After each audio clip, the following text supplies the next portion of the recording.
Harriet Solser has had years of success selling nutritional products through her home business, something she started out of necessity. I didn't want a career. I wasn't looking for a job. But suddenly we were in a very different situation. At the time, her husband had fallen into a clinical depression so debilitating, he didn't work for months and eventually left.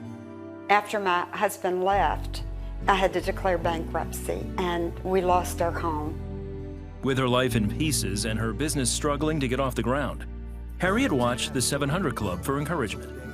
Hearing how God had restored other people, not just financially, but restored their marriages, it built my faith and gave me hope. And I really came to a point where I let go. And I said, here, Lord, here, all the broken pieces of my marriage, my finances, and I'm going to allow you now to put it all back together.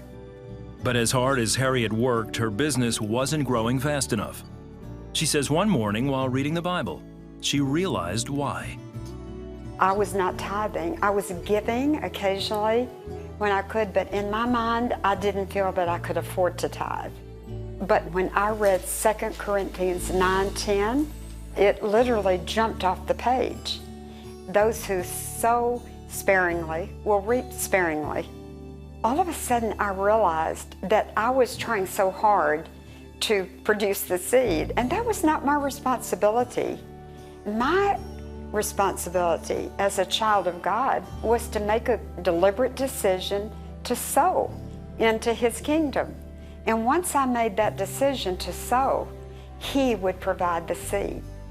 From that time on, Harriet tithed faithfully to her church. She also became a 700 Club partner. God had spoken to me so many times through the stories of other people. So because that had meant so much to me, I wanted to be able to help support that program. Within a year, I could see marked differences in my paycheck, my commission check each month, and my team began to grow. It not only began to grow, it began to grow exponentially. Her business has been growing consistently ever since. And that's not all. 10 years after they separated, her husband came home. God graciously restored our family and then gave us 13 years back together.